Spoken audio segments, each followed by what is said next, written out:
ninenervous po. sige. Ay, kayo po mauna, hindi ko po alam. Tatakot ka ba? Ninenervous po ako. I will miss this floor. Hindi, safe yan. Thank you. Sige, Justin, come on. Is everything okay?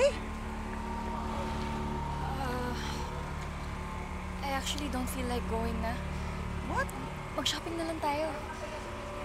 Justin, gusto kitang samahan. But it's just that, weren't you the one who organized this party? And it's your cousin's birthday. Look, alam ko hindi pa kayo okay ni Annalyn. But you could use this opportunity para magkaayos kayong dalawa. Pagbaba natin, I promise, sasamahan kita mag-shopping, okay? O, tara na, let's go. Let's go, let's go. Come on. Let's go na. Thank you. Ang ganda-ganda naman.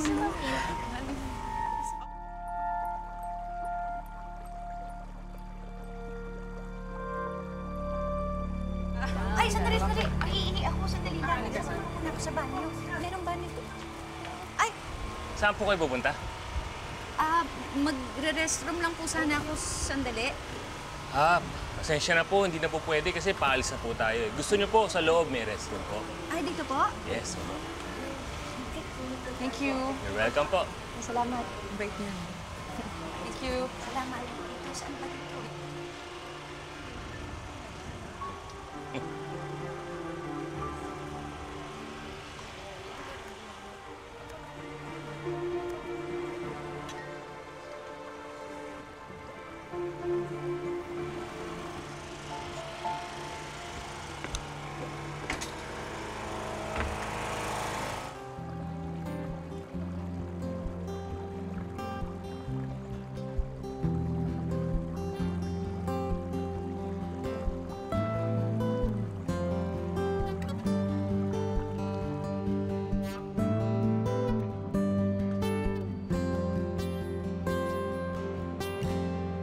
Miss Zoe Tanyag, Yes.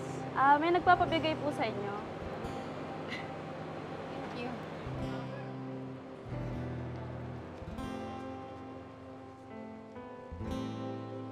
Zoe, just follow your heart. Diretso.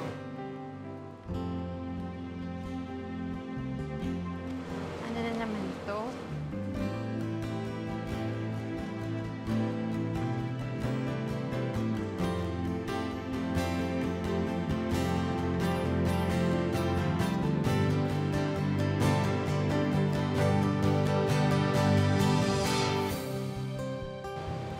Huwag ka naman masyado magsaman.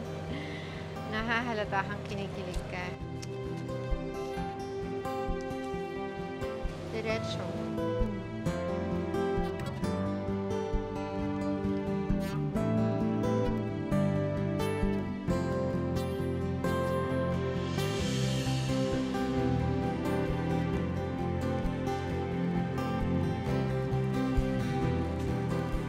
Diretso lang, konti na lang. Ang heart.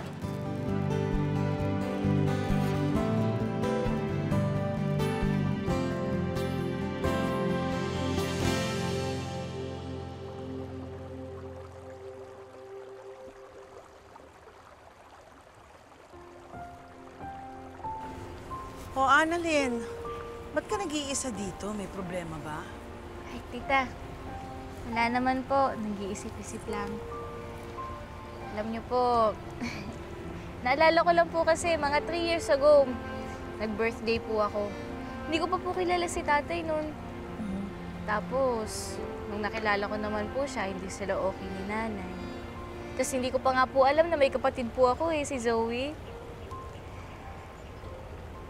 Alam niyo po, ang wish ko lang po nun talaga, kumpleto po yung pamilya ko. At ito na po ngayon, kumpleto na po tayo. At isipin niyo po yun, ngayon ko lang po nalaman na mayroon akong maganda, sexy, matalino at mabait na Tita Giselle. At pinsan. Annalyn, binubola mo pa ako. Ay, hindi po. Sayang lang po talaga, no? Wala po dito si Ninong Cromwell at si Tito Michael, pati na rin po si Dr. Ayula. Huwag ka malungkot, Annalyn. Hindi sila nawawala. Nandito din sila. Makikiparty sila sa atin. Di ba? Sana nga po. Dapat nga maging masayang-masaya ka kasi lahat ng mahal mo sa buhay nandito. Kasama ka namin. Salamat po, Tita Giselle. Tita, sorry nga po pala. Alam ko po, lately, napapalungkot ko po kayo. Ay, wala na yun sa akin, Annalyn. Huwag na natin pag-usapan yun. Sana lang dumating ang panahon na magkaayos din kayo ni Justin. And di ba nga, ganun din ang nangyari sa inyo ni Zoe, but then eventually nagkabati din kayo. Eh kung tutuusin mo, mas maldita pa nga yung kapatid mo eh. Kesa sa anak ko, di ba? Tita Giselle, puntahan ko lang po si nanay sa baba. Oh, sige.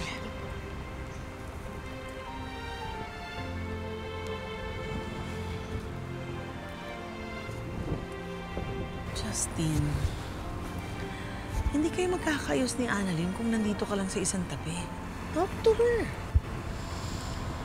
Come on. Oh, bakit nanlalamig ka? Nothing. I'm okay. Don't mind me. Kinakabahan ka bang kausapin si Annalyn? She won't bite. Pwede ba? Huwag mo akong pakialaman.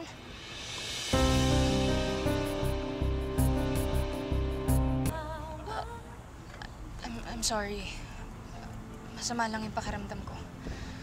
Masama ang pakiramdam mo. I have meds if you want. Nakainom na ako. And please, huwag mo munang ipilit na magkaayos kami ni Annalyn. I am sorry. I understand. But, if you're feeling sick, I'll stay with you. Alagaan kita. Sabay tayo magkasakit. Okay? I'll leave you alone muna.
Kamusta, madam?